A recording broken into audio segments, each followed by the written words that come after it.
Hi, I'm Earl Fisher, and you're watching a podcast where nostalgia comes alive. It's Jake's Happy Nostalgia Show. And get ready to wiggle!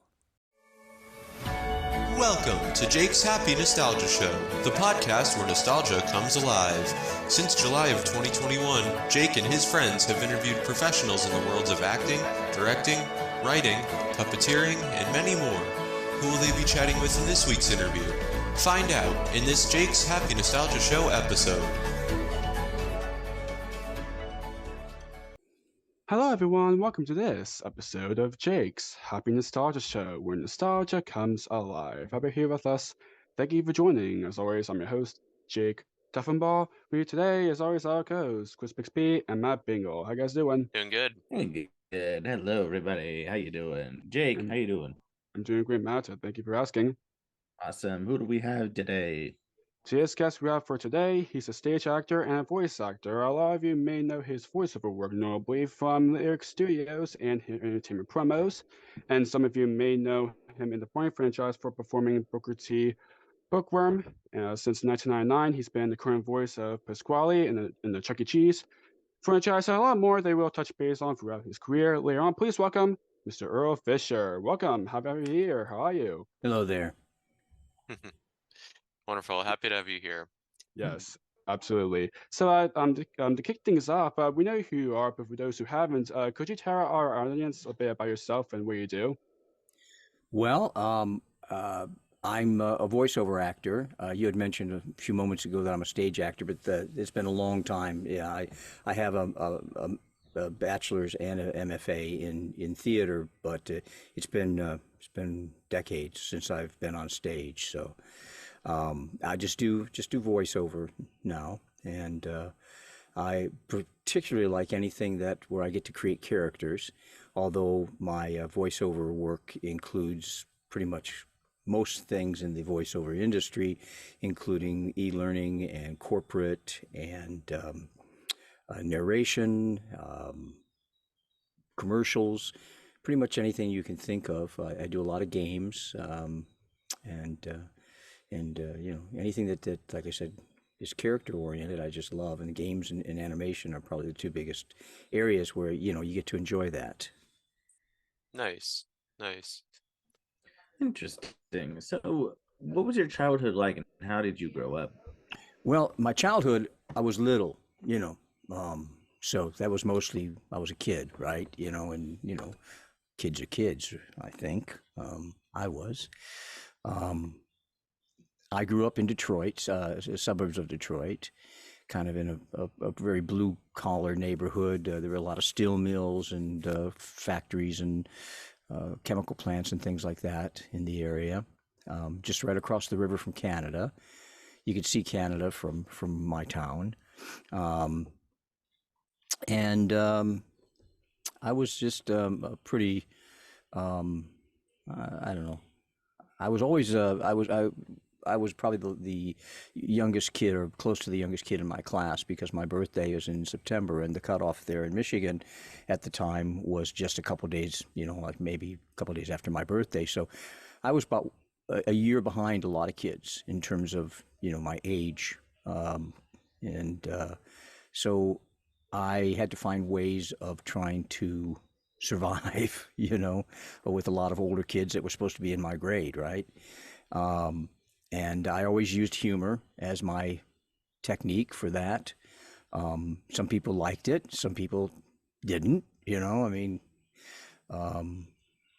just did what I could. And so when I had an opportunity I was in high school and I got an opportunity to be in one of the high school plays because the guy who was playing the male lead quit all of a sudden, and they needed someone like within 2 weeks of the show to jump in. I thought, well, I'll give it a try. It seemed like something that I liked doing, entertaining people and trying to be funny and all of that. So I got involved in theater in 10th grade.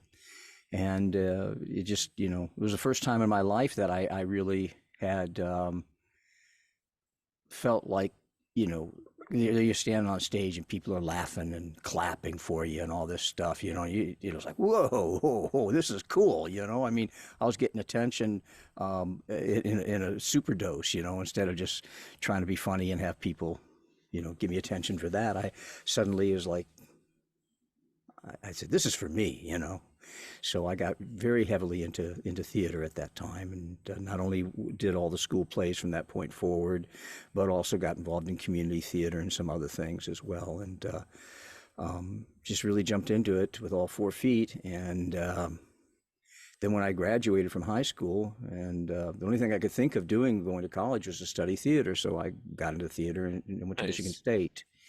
And so in Michigan State, I got involved in theater and did a lot of shows, um, everything from the main stage to the arena theater to traveling children's theater, and just a whole bunch of stuff. Did summer stock, and uh, then I went on to my master's in theater. And about the time I signed, I finished, put the last dot on my thesis and crossed the last T. I realized, everybody I knew that was like really into theater, that they were either going to be a teacher, which I didn't see myself being, or they were going to go to New York and try to survive, make it. And basically that meant, wait tables or take some other job that you have no interest in, just hoping that you can pay your bills until hopefully you get discovered. And I thought, well, that's not for me. I don't want that to be my reality. So I had a teacher in my grad school that said, "Hey, Earl, you always are doing voices and stuff. Why don't you do voiceover?" So he introduced me to his agent, and I got signed on, and um, the rest is history. I started doing voiceover from that point forward, and just kind of let the stage stuff go. Didn't Nice. And really it's do much. kind of a perfect segue. Like, what was that transition kind of like for you? Because, you started out as stage acting. Now, you're trying to make it as a voice actor. Like, what was that transition kind of like? Well, there's some transition, and then there's no transition at the same time. Acting is acting. There's different styles of acting, and the medium that you're in can require you to be bigger, be smaller. Like film acting is generally speaking is a much more intimate, very grounded, natural kind of performance where you're not being big. You're being very, very intimate with the camera and your audience. Whereas radio commercials, for example, you've got to be bigger because you've got to cut through the clutter of all the radio, noise, all the advertisements and that are there that you're competing against, as well as, you're being required to paint the whole picture with your voice. There's no visuals. Television commercials are a whole different story. You get into acting, doing puppet work, which I've done a lot of. That's very broad. Animation used to be extremely broad. It was like I grew up listening to the cartoons and that Mel Brooks did and Dawes Butler did, and so it was like kind of like I was always trying to copy everything. So like Daffy was, "Say there," well, he was more like this, and so I just copied everything he said and did, kind of thing. Or Yogi Bear, like, "Hey, boo boo, well, let's just get a picnic a basket." Haven't tried that in years, so I'm a little bit too high pitched for him. But he's kind of got that kind of like swagger thing going on, eh? And then Boo Boo would go, "Yeah, but Yogi, Mr. Ranger sir won't like that." I mean, I just copied everything I could hear because I love characters, and so animation was really prime for that. Um, but anyway, I'm kind of probably getting off track with your question. The acting is acting is acting, but depending on which medium you're acting in, it has to adjust. It has to change, Right. and it's very different than the stage. The stage is big because you're projecting yourself, your energy, your voice, everything out. Perhaps 30, 40 rows back. You're trying to fill a big space, and it's big. Whereas the other mediums that I just described, just they were very different. Some could be very intimate and everything in between. And so it's the same, but it's not the same. I don't know Right. if that answers your question. Right. And so now going to the beginning, kind of Where did it all start for you? Like, what was your first voice acting gig? My first voice acting gig, you talking about paid or not paid? We'll go paid. Hey, Okay, well, because in college I used to get the advertising students found out about that I did a lot of voices and stuff, Oh wow, and they would come and get me to do the voiceovers they needed for their advertising projects. You know, they had to do radio spots or TV spots or whatever, and they needed a voice for it. They'd get me to nice. do it. They get me to do it, and you know they trade off pizza and beer for a voiceover. So I thought that was a pretty Hmm. good deal back then. You know, but probably the first paid job I had was. Also around that time frame in college, undergrad, I don't know if you're all familiar historically with the history of Iran, but before Iran became what it is known as today, it was pretty much a democracy that was run by a guy named the Shah that got overthrown. And at the time, when I was in college, he was at the very end of his control over the country, and they did a propaganda film called the Iran Film Project, and they went to Michigan State. Michigan State had a contract for producing that, I guess, and so one of the producers contacted me about doing some of the voices of some of the historical characters, and so that was the first time I got paid cash. Although, well, it was the first time I got paid, but it was in cash because they said, "Listen, this is not a popular project with a lot of people right now because there's a lot of public opinion turning against the Shah, and so they just didn't want there to be any records of who was participating. So I guess he was getting paid in cash, and he paid me in cash. So that was my first paid gig that I'm aware of, it doing voiceover. Hmm. Nice. Awesome. So now, one of your most well-known voiceover jobs was narrating the Lyric Studios and hit entertainment promos. What were those experiences like? The promos. Yeah, Yeah, it's just, you walk in and they hand you anywhere from one piece of copy to, maybe 10 things, depending on how many that day that they had approved, ready to go into production. And you just hop in a booth, like the one I'm in, just, it's a small little space. You hop in, you got a microphone, and you start reading, and they start recording, and they give you a little direction, and, and they say, well, try this or try that for every project, every product. Like I started out doing it just for Barney because Lyric Studios was basically the only client. Uh, Barney was the only product they had to do promos. So I did all the promos that were on the front or back or both of all the home videos. Whether it was CD or before that even VHS. And so we kind of had a style for Barney, but once they started taking on a lot of other products like Bob the Builder, Angelina Ballerina, I mean, a whole bunch of stuff that was very popular in that the time frame. Wiggles. The Wiggles, yeah, Shelley Duvall's, what was it, Fairy Tale Theater, I think it was. Um, uh, just every one of those, they kind of had a different style in mind that they wanted to fit with the personality of that particular cartoon series. And so we would just kind of play around with different ideas of ways we could, you know, do an announcer that fit with it. Um, and so, we do maybe two for Bob the Builder, and then, you know, the Wiggles, and then we were doing some Veggie Tales for a while, and Yeah. just if everything was different, you just come up with an idea, and they push it around, say, well, a little more of this, a little more of that, and then you'd find it. They go, oh yeah, that's great, that's great. So you kind of just imprint it in your muscle memory of, where how you're creating that sound and the attitude, and you just remember it, because next time you walk in a week or two from now, and they're going to hand you another script for that same cartoon to promote, you got to hit the same thing. So Yeah.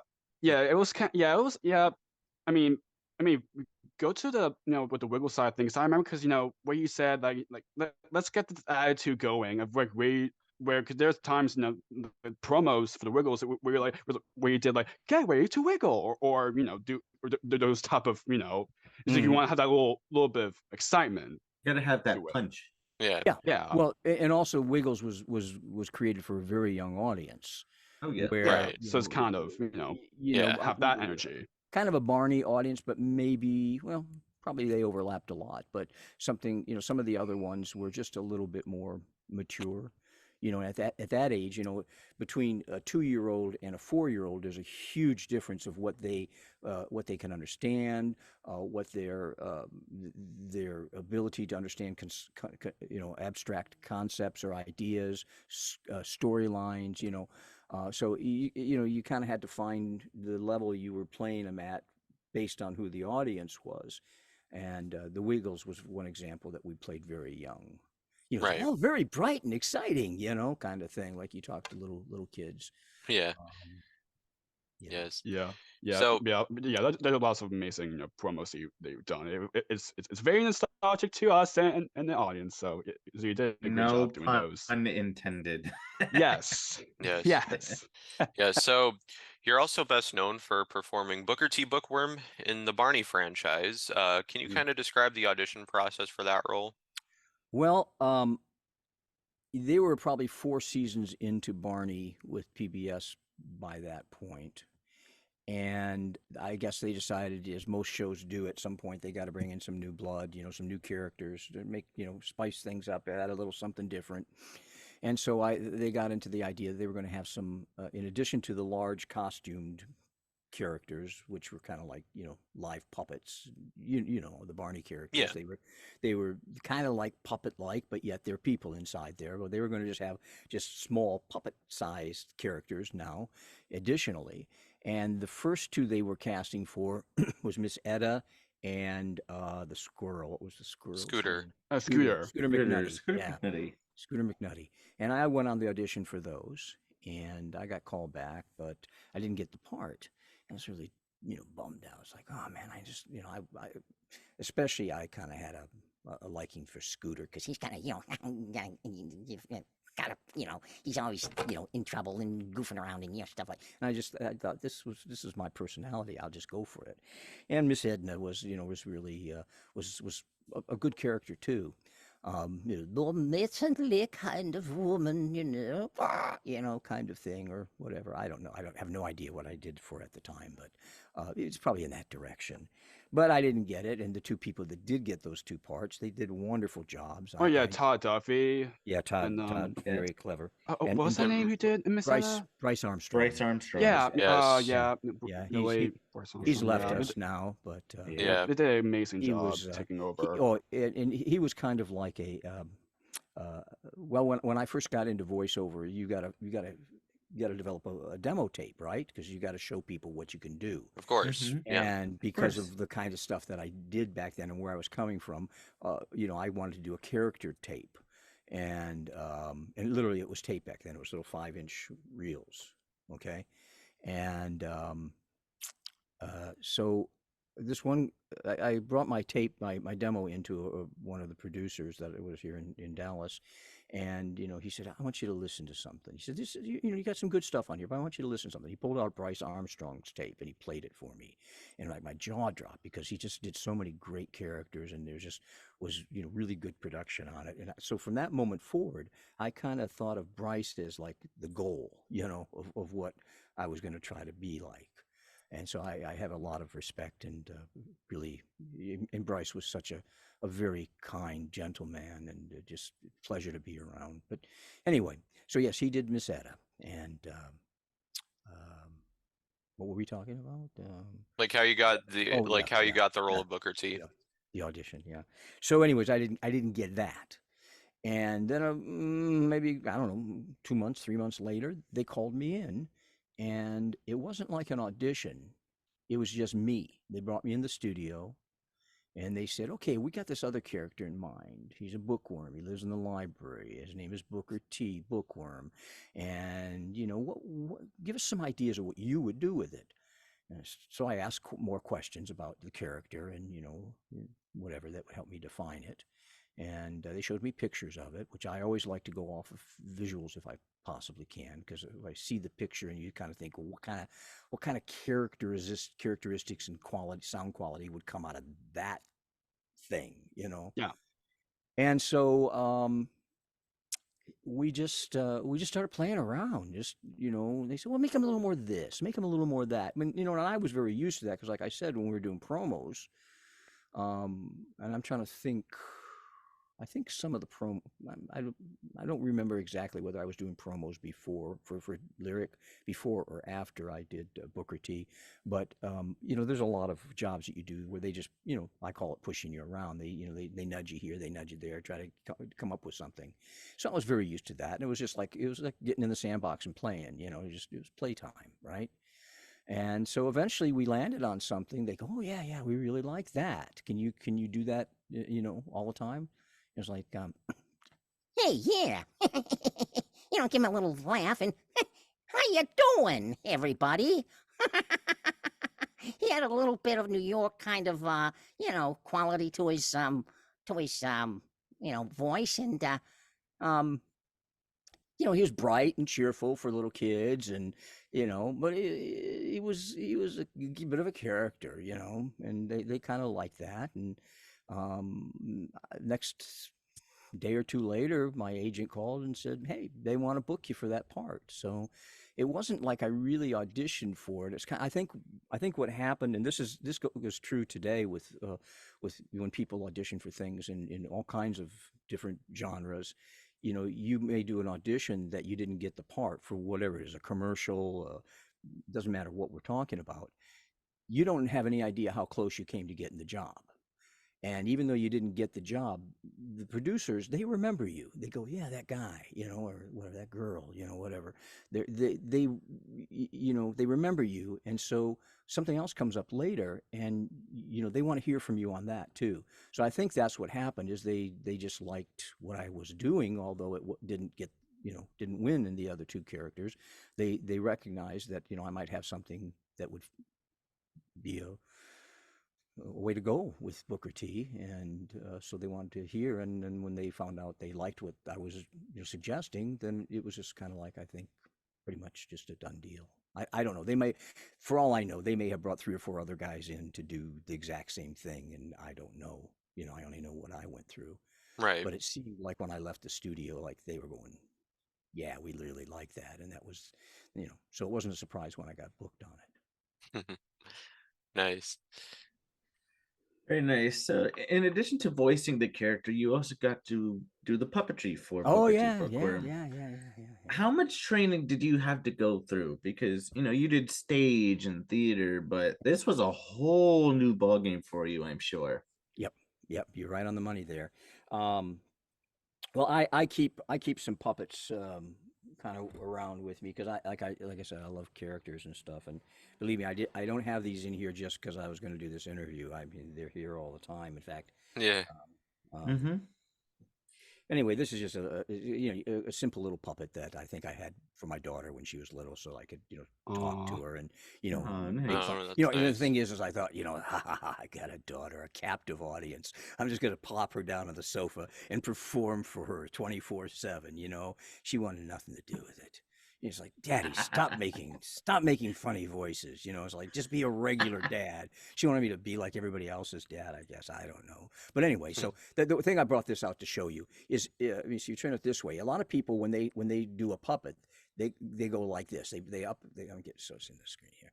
They go up and down, up and down, up and down. Now you notice that when he opens his mouth to say, hi, what's happening? His eyes are pointing up into the air. But when we talk, I'm not talking every time I open my mouth, my head's not bobbing up and I'm looking up to the Exactly. ceiling. Right. We keep eye contact, right? So Yep. Yeah. the trick, there's little simple things like that where the idea is, and not all puppets are built to allow you to do that. Professional puppets are built. It's easier just to show you with my hand. Is you keep the top of your hands, the fingers, straight at the person you're looking at, and then you just lifts it's just the bottom goes up and down, right? So Mhm. there's those kinds of techniques. There's kinds of techniques about, if I how do I get more expression out of them? Like a tilt of the head. What does that suggest? Looking, the different angles of playing it to the camera all can give some additional emotion and support to what's being said. And it all depends on what is he saying, what you want to do with it. But there was a lot of those kinds of things that you're absolutely right.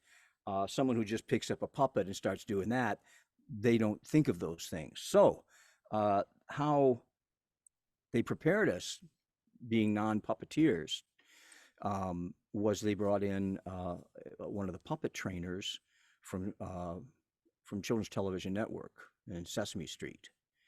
And so this guy worked with us for, I guess, maybe 3 days and taught us all of those, the high level stuff. I mean, there's, like with any profession, excellence comes with practice, and it's the details, it's the nuances that make a difference in anything going from good to excellent.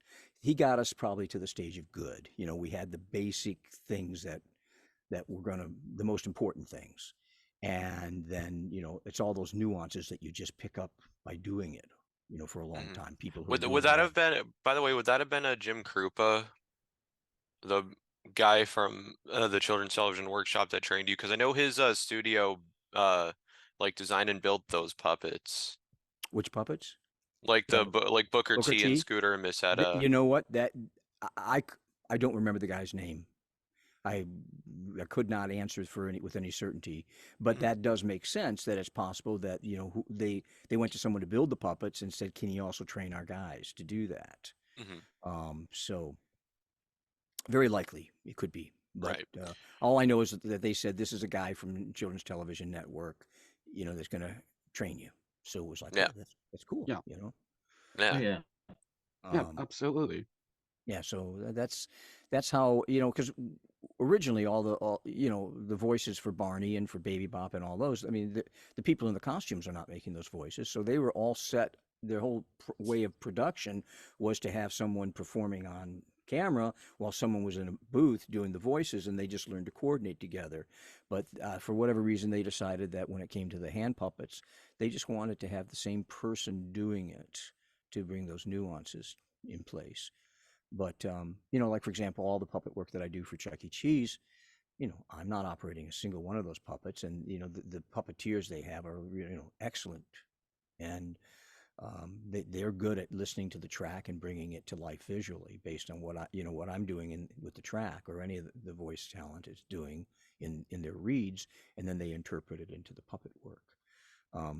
So there's two ways of doing it, and I really liked and enjoyed the idea that I got to be the puppeteer. I spent my whole days in the studio on my knees behind a bookshelf, reaching through the books, and and they had a monitor there, of course, for me to see so I could see how it was looking. And at first you're looking at something, and it's kind of like backward in your mind, because you're looking at it on the television, and it's kind of, you think you're moving your head to the right, but it looks like it's going to the left, and it screws you all up, that kind of thing. But after a while, you get used to it, and it was a great an opportunity to do something that was very fun, and something I've never done before and have never done since. Right. Absolutely. Yeah. So now Booker T's first appearance was on the Barney home video. It's Time for Counting, which I love that video, by the way. It's so great, which I still have the VHS, and Matt does too. I do too. think Oh, Chris good. has it too. Oh, wow, Same that's here. great. Not the only one. Oh, We all nice. got it. Yep. Mhm. Yay. Person. Yay. What This was is a VHS tape, people. yes? Can you talk a bit about that? About Time for Counting? Well, Yeah. the thing about doing a full-length home video project is it's treated in production differently than the production process for a television series, where they're having to pump out a whole bunch of half-hour shows, Yeah. because he was on it, I think it was like a new one every week, right? So, I mean, there's a lot of work that has to go into, getting a TV series out, that you have a little more leisurely pace with something like a home video. At least we did.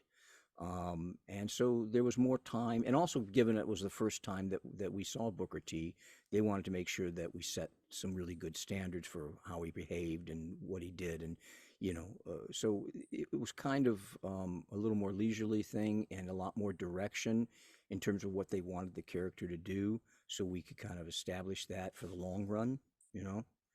Um, and of course, it was a much longer piece, so there were a lot more scenes, and it was just it was a bigger type production in the way it was approached in every way. Um, Right.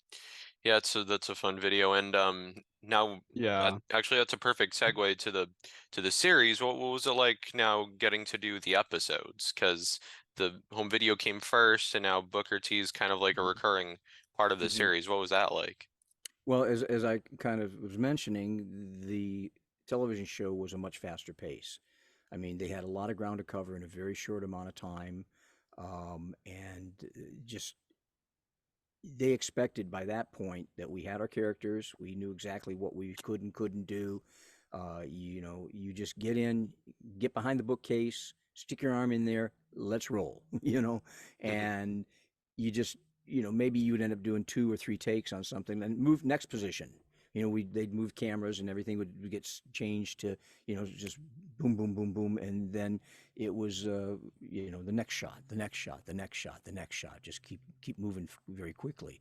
So it was a very different pacing kind of experience. It was fun. You know, it's still, from my perspective, aside from just kind of getting in the groove of the production style, it was still the same thing, the same characters, same voice, the same stuff, you know. And basically, by that point, you know, whatever you come to the set ready to do, unless it's really wrong for them, that's what you end up doing. So a lot of your work is done ahead of time, and I think I would get the scripts, I don't know, a couple days ahead of time. I don't really remember, to be honest with you. But That's all right. you kind of come in with your stuff, your ideas of how you're going to handle the lines and what action. I mean, the thing is with Booker, I talk with him like a, you know, first name basis. We're kind of close, you know. You Mhm. know, with Booker T, he was a worm. He didn't have any hands, any feet. Yeah, You right. know, he's just, you know. So how do you bring a guy like that to life, and how do you get him to gesture? So what we did is we had a coat hanger that they built into that went up into the tail. So in addition to my hand being up in the mouth like this, I was also had the coat hanger that was coming out the bottom that I could then use to as ways of twisting it that would get the tail to curl or go up, so he kind of could wag his tail, if you know, like a dog would get excited, or if he had a Yeah. question, you know, if he had a question, I'm trying to so I get this on camera, you know, he could tilt his head like this while the tail kind of curls up to the side. You're like, hmm? You know, or we Yeah. just, you know, we had earlier on played when we did the training with different ways you could, you know, make the character more expressive, even if all he had was the tilt of the head, the mouth position, and body position, like he could stretch out or he could pull back, and Yeah, that's kind of what he did for like for what the you time do of with for counting video where he's trying to find like a Yeah. book or something. And I said, "Is this it? Nope." And then Nope. you yeah, keep going back and forth Just until they Yeah. actually found yeah. yeah, found the book. hopping They in and actually out of all the found it. different spots of the And book. then where you have Yeah. the kid that's like reading it, like it's helping reading, which oh my gosh, it's like I remember Booker was like reading it like a book. Like, I think Kim was the Which one one was who it? read it. Was like it's about Barney as a farmer, and then the rest of Yeah, the kids were just dressed up as like a they're whole the like Was turnips. animals it? or something. Yes. And Yeah. then Turnip. where That's what it was. and then Booker has this little catchphrase in that whole entire story where he was like where all of them just try to pull, where basically Booker's like and pull. Pulled Oh. and pulled and pulled and Yeah, Exactly. and then finally, boom, they all fall off. Yeah, Yeah, it's not like Booker can have that little excitement to, yeah, especially yeah. with kind of with Kind the of the build puppetry, up. it needs to have that, Yeah. you Well, know. and they in that Oh yeah. particular show they did use him to narrate those books. Yeah, which Yeah. that was so And fun to see. that was kind of fun, Mm-hmm. you know. Yeah, I love the episode that like I know it's kind of a while ago, but the one episode that Booker was like kind of like a part that I remember watching a lot recently where so it's an episode called Books Are Fun where basically one of the boy Yes. kids named Curtis was kind of dressing up as Yeah, as he was as wanted to You Booker wanted to like and be trying to like help the Booker T. Bookworm. library, be and then just Barney like and the rest Booker. are like, Yeah. what's Curtis doing? Yeah. That's a cool Yeah. that's a Like, cool what? fun episode for Booker to be a part of that. I Oh mean, yeah. Well, not and they just had Booker, but the Yeah. rest of the characters like Miss Ada and Scooter. Mhm. I think Scooter. that's great for them to have some sort of like some puppetry characters on the Mhm. show. I think Oh that's a yeah. great thing to Yeah. do. So I'm Well, glad Oh yeah. we have an amazing opportunity. well, To and they also, doing they that. they included us in some of the songs, so that was kind of fun. Mm-hmm. I Yeah. remember the one was kind of the since he was pushing books on kids. Here, come here, kid. I want to come over here and look at this. I got this book for you. Of course they weren't doing that. I'm just messing around here, but like they had a song called "Books Are Fun." It's like books are books are- fun, books are great, whatever. Yeah, I Yeah. love that song too. It's so Yes. Let's great. sit down with the book today. That Yeah. kind of thing. So yeah, I mean, it was just lots of fun. The thing for me why I do what I do is because I'm just a big kid and I don't want to stop playing. Why should you? Just because you've had a few more trips around the sun. Um, I think for people to realize that growing older, yeah, you got to be able to be mature enough to um, take on responsibilities in your life that you have. To be able to be there, to be accountable for the things that you've signed up for and that you've agreed to, and treating people with respect and all those kinds of things that take maturity. But that doesn't mean that you have to. No, I'm an adult, and I'm just going to do adult things. Yeah. I'm going to talk like an adult. I'm going to look like an adult. And by golly, you're never going to catch me playing for a moment, except for maybe right now. You know what I mean? It's just like, if anybody who watches this, if anything I could say is grow up, but just keep playing, Oh Mhm. yeah. No. To Absolutely. me, I just, Definitely great and That's a advice. childlike. not, not everybody gets a chance to be a voiceover actor, and where it's like it's easy for me to say, oh yeah, just keep playing because I'm doing something that's allows that, but I truly believe that there's a lot of fun that one could have no matter what they're doing with their day. Yeah, like the classic saying, we're all kids at heart. Mm-hmm. Yeah, You betcha. exactly. And of course, Absolutely. you're like that to Burker. So Yeah. Burker's such a wonderful warm character to Oh kind of yeah. have like be a part. You kind of have a little bit more inclusive in a way to have have a worm to be as important to be in charge of library. So I Yeah. think that's a great Makes- thing. and to it do makes that. sense too. Yeah.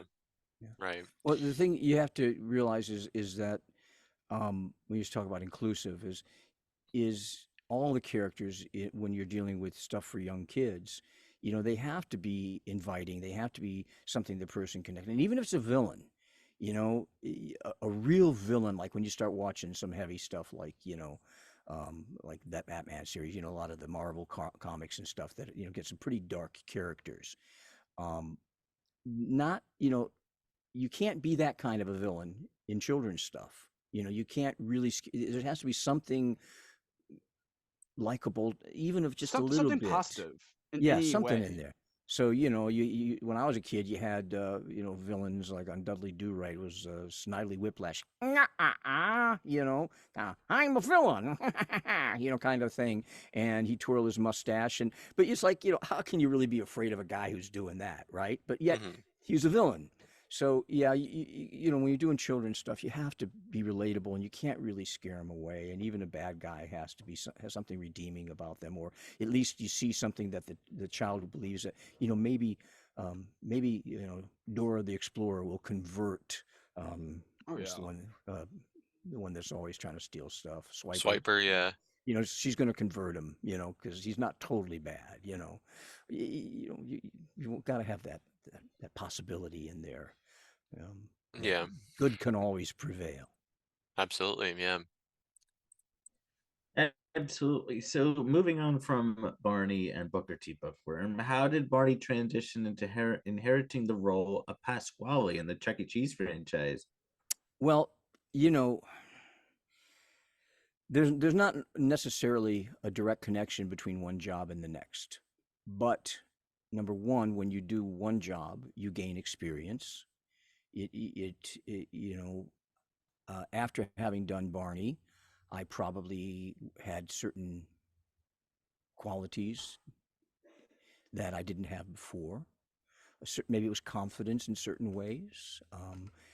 Maybe it was just the familiarity with puppets, that I had from Barney that made it easy to fit into the puppet world of Chuck E. Cheese. But also, trying to remember everything. In '99, when I started doing Chuck E. Cheese, the characters were mostly the onstage animatronics. The rah, rah, rah, rah, rah, what I'm talking about, the stage show ones, Mm-hmm. right? Yep. And some of them, well, they certainly aren't puppet like, other than the fact that you know that it's being manipulated not by somebody's hand but by some kind of remote control. But so in that sense they're puppets.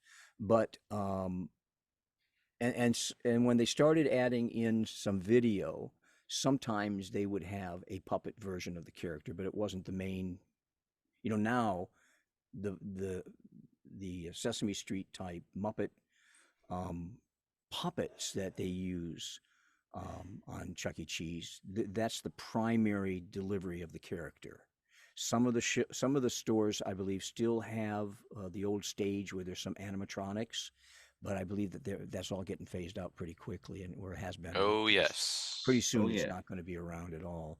Yeah. But so now I think of Chuck E. Cheese as being all puppets, but when I got started, it certainly wasn't.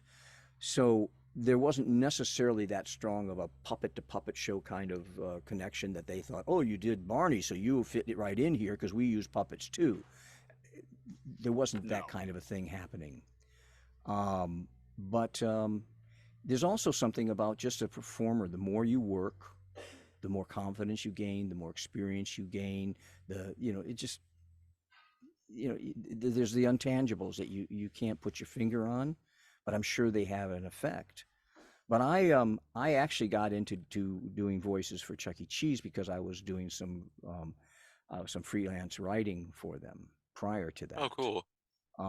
Yeah, when I got into voiceover, may I take a tangent here for a Yeah, of moment? You course. may. Not on Absolutely. your list, but when I got into Go right voiceover, ahead. my first agent, I was getting little jobs here and there occasionally, and I was thinking, I want to work a lot.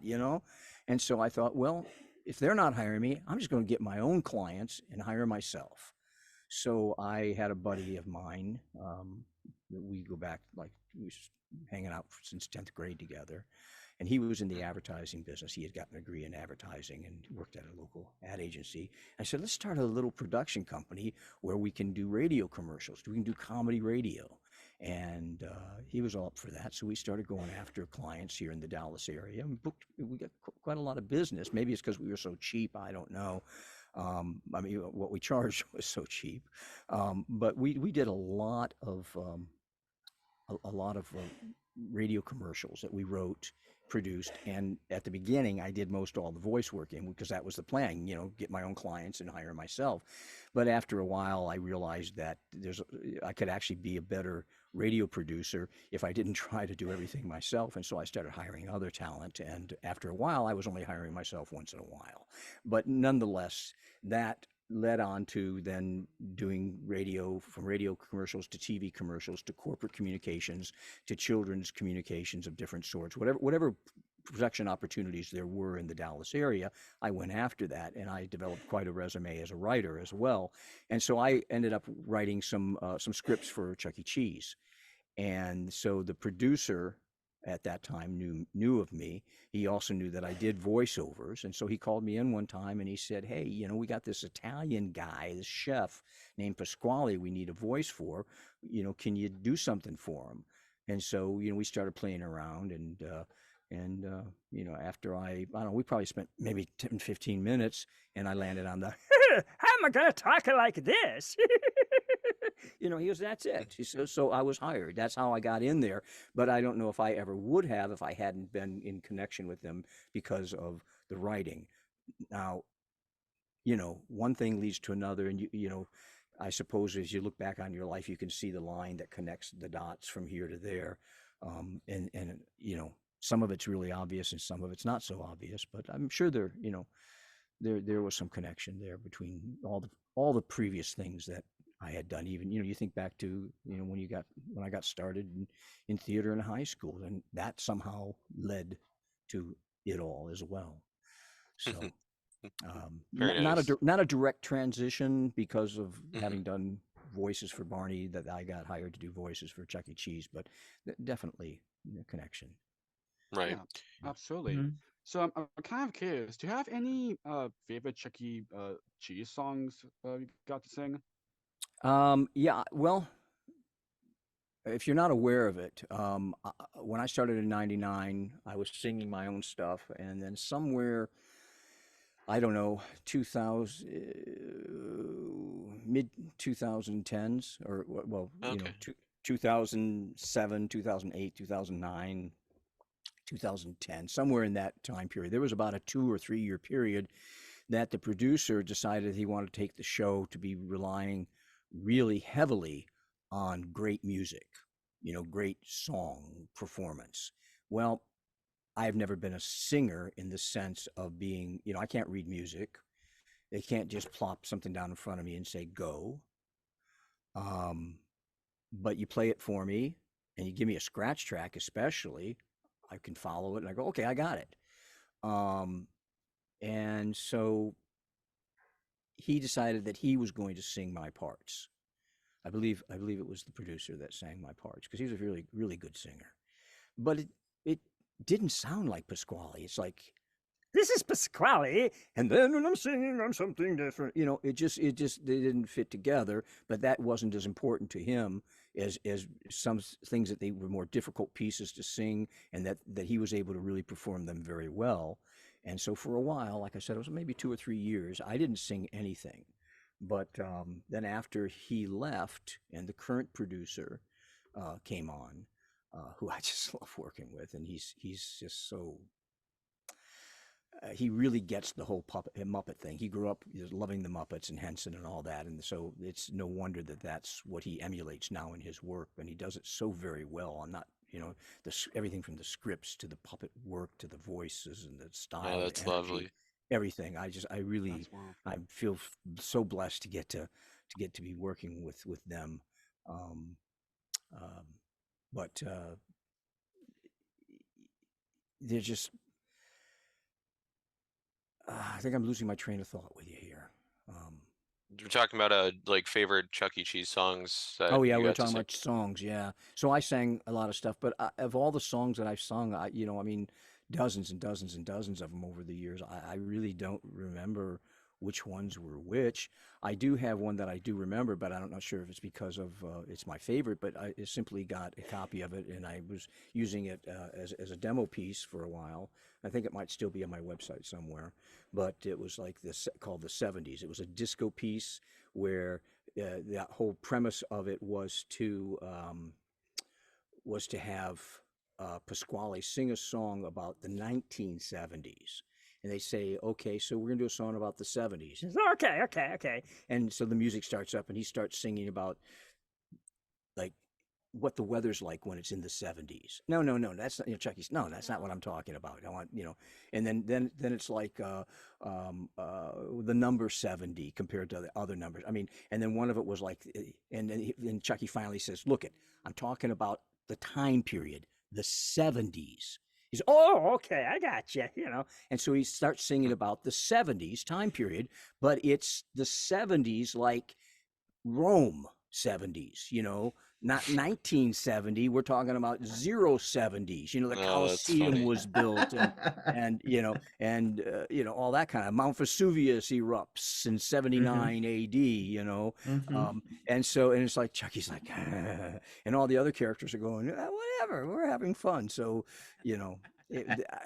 from a script and a humor point of view, I really like that song.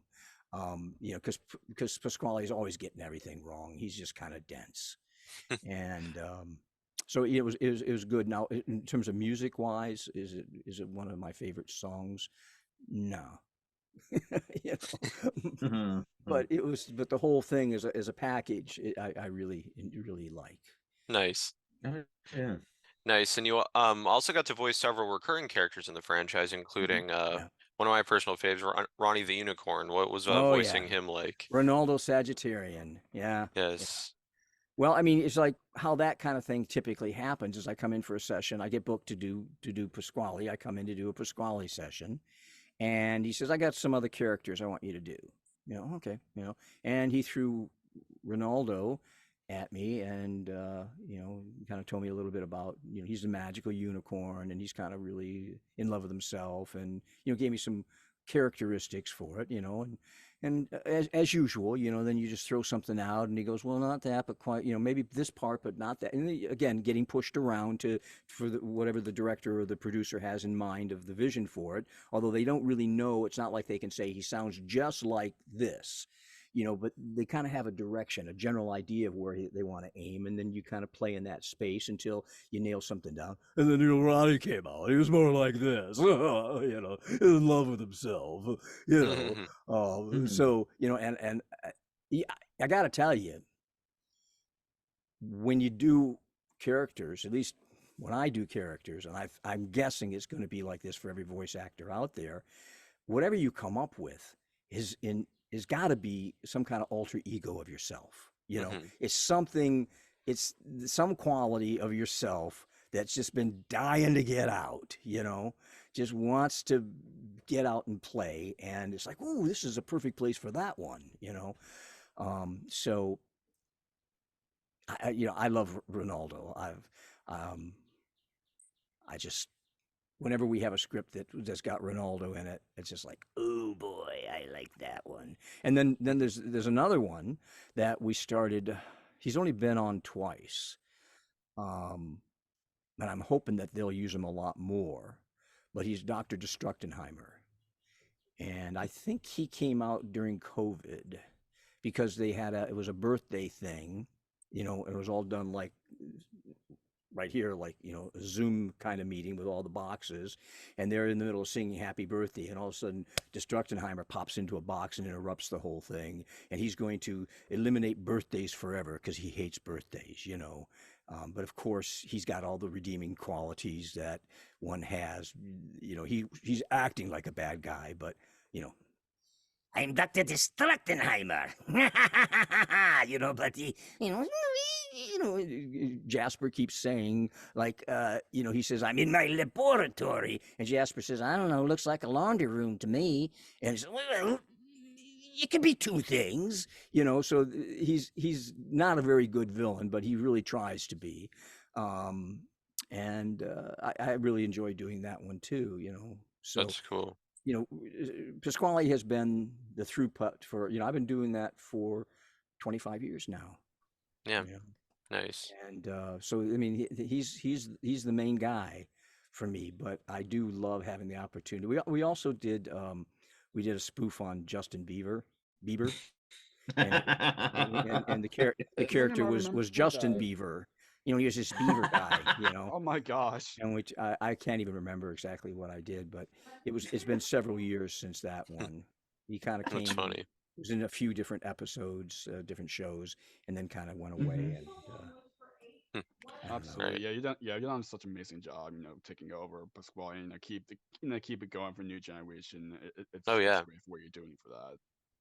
Well, thank you. Technically 2 generations. 25 years. Wow, that's Yeah. amazing. Congrats I on that. know. Yeah. Yeah. 25 Yes, years. Wow. congratulations, Earl. Definitely a big milestone. Oh, me chills just thinking about it. It may it may So- it may be my legacy of my life. Who knows? if anybody does it, this is your life. It might be up there. Moving on from Pasquale and your Chuck E. Cheese work, what is it Mhm. like, or what was it like providing voices for programs and promos for Radio Disney? Oh, okay. So Radio Disney. Um, well, first of all, you have to understand that uh, even though it was Disney, it was a radio network. Okay, Mm-hmm. and radio is a very different production beast than anything else I've ever encountered. And so it's like, they got DJs on the air, right? 24/7 that need all this stuff that they can punch in and punch out, and stuff that they play, and then Radio Disney was also not only just trying to be a place that plays, music. It had to promote the Disney brand, so everything we did had to fit within certain specifications to be considered a Disney product. But then it also needed to have some educational qualities to it. So there were a whole but when I joined the team, and actually I was joining as both a writer and a voice actor. So what would happen is we would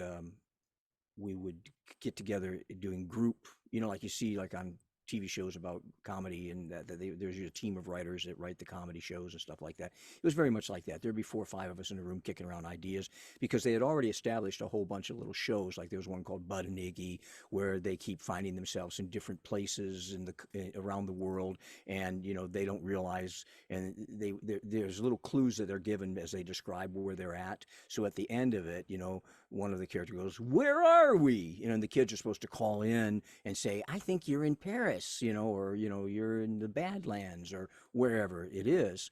And so it was educational from a geographical kind of perspective. There were ones that were educational from a science perspective, weird bugs and just all kinds of different things that had little short 3 to 4 minute plot lines. Hmm.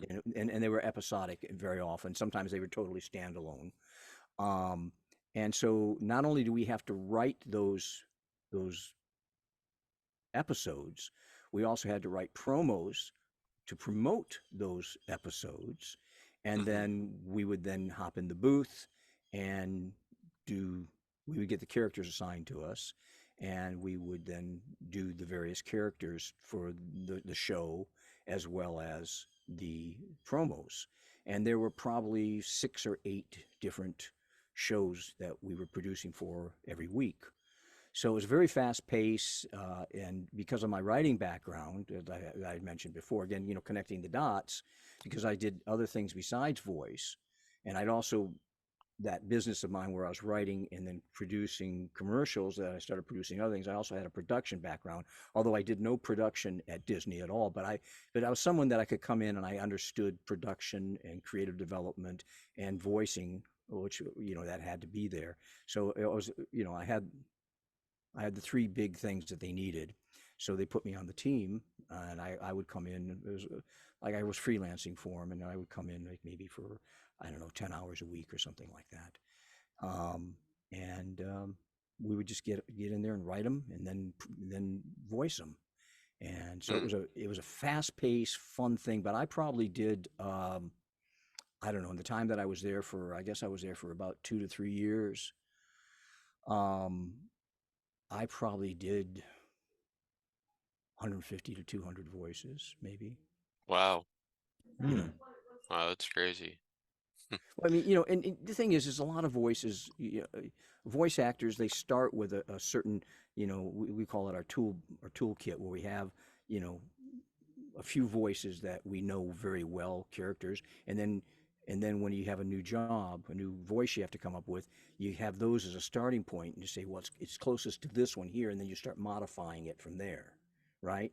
So out of those, 150 voices or whatever it was, um, many of them started from the same general character type or vocal quality, and then it becomes a variation of it. So it's kind of like a tree. You got a bunch of trees that were your initial trees, and they start branching off and branching off and branching off and branching off.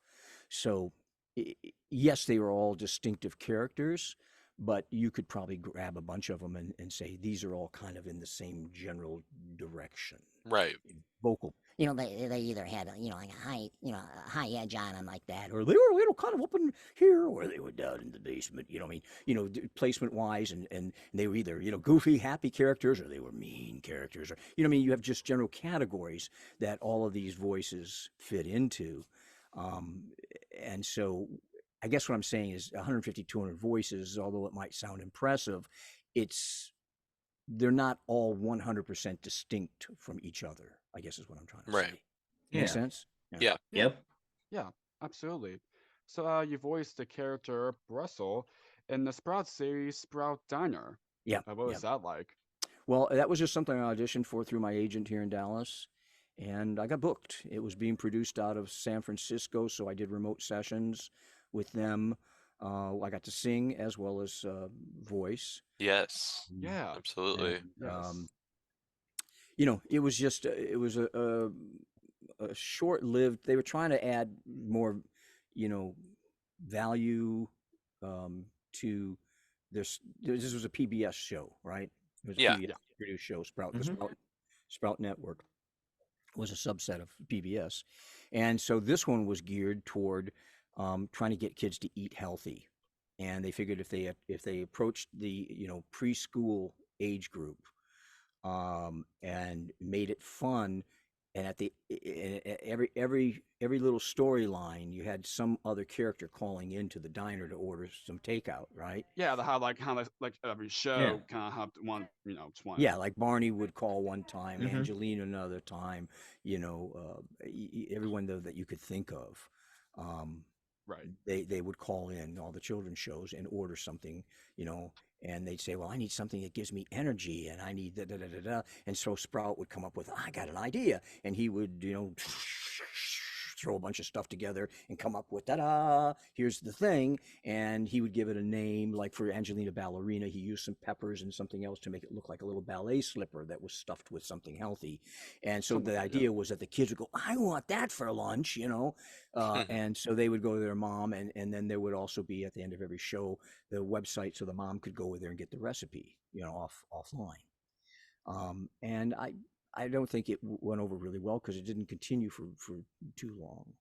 We probably did I don't know 15, 20 episodes at the most. Right. Um, Yeah.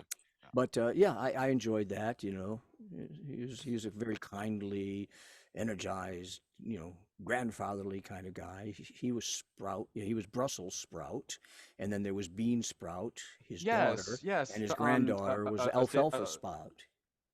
yeah. Find out when you mentioned Bean, we actually previously chatted with Stacia Newcomb, who voiced Bean for Sprout Diner. Oh She is yeah. so wonderful. No, She's no. so great. Where's Yes. that at?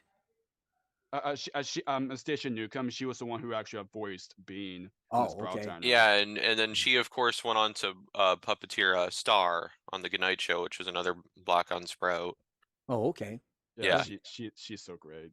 Yeah. yeah, she's She's so We, wonderful. we great. So never Yes. met, because we were all in different Right. studios around the Right. country. right, yeah. Exactly. So as we're kind of running short here, I guess we'll go to some of the Mhm. last questions. Currently, you're doing some voiceover for video games, as we Mhm. talked about in your introduction. What's it like doing that? It's a blast. Again, most of it's character oriented, but it's a very again. I keep going back to talking about the production uh, because that really drives, what they have to do to produce the show within the time frame they have, the budget they have, things like that. How things are produced really drives the time you have to spend on in recording, and so. I sometimes walk into the session and there's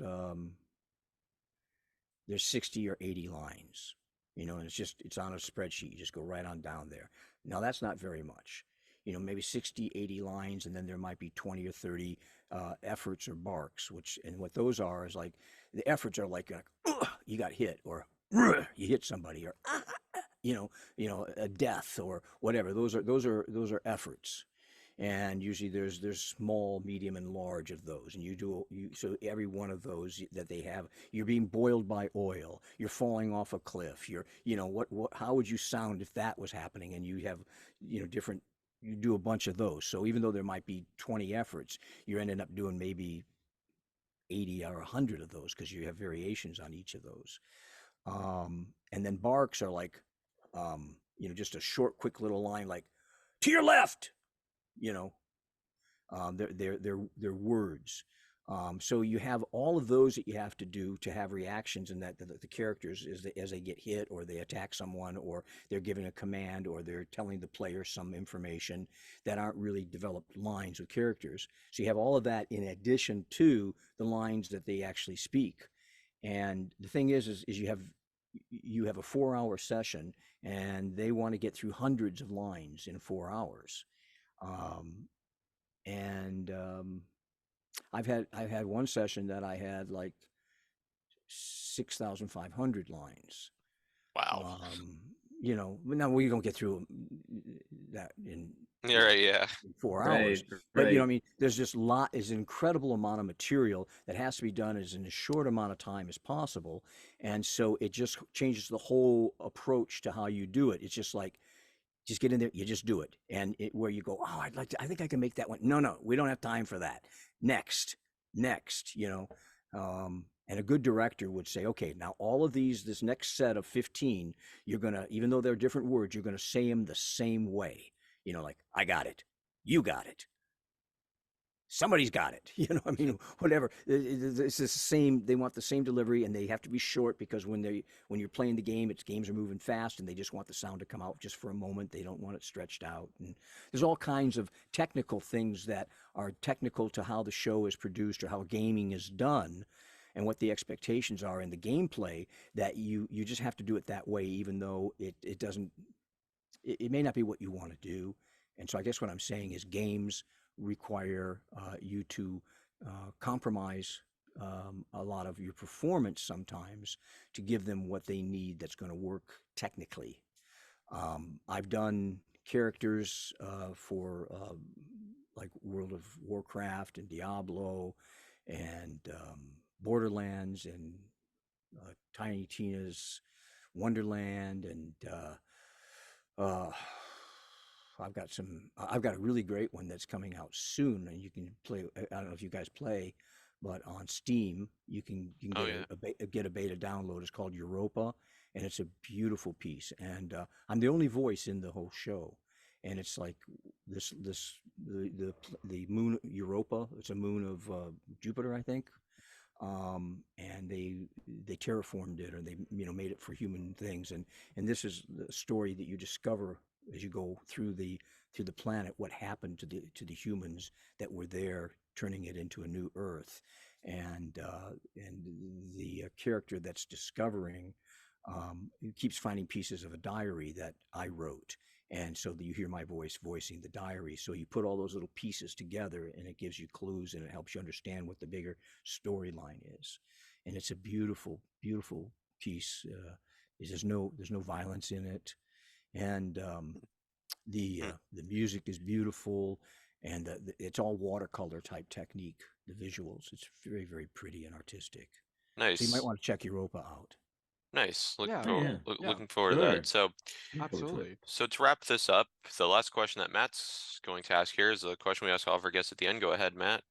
Thank you very much, Chris. If you folks did not get it the first time at the beginning of this show, this podcast is called Jake's Happy Nostalgia Show. When you think of nostalgia, what do you think of? Or in your own words, how do you define the word nostalgia? Nostalgia are things that you encounter today that connect you back to things that happened earlier in your life that you have fond memories of. It connects you back to things that you loved, that you enjoyed. And not only do you remember that, but because of the fondness that you have for it, you feel that feeling again. And so that makes nostalgia an emotional experience, not just a memory.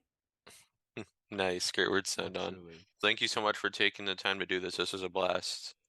Yeah, did I give you the kinds of stuff you wanted? Oh, yes, Mm, absolutely. Absolutely. Absolutely. Thank you very Yes. I much. know I can get talking, No, so that's okay. No worries. That's okay. We I love long didn't. It's all answers. right. So Oh, okay. I was afraid I wasn't giving you any edit points if you needed to trim some stuff out for length or whatever. But no worries at all. But so yeah, if you Yeah, guys, no No worries. worries.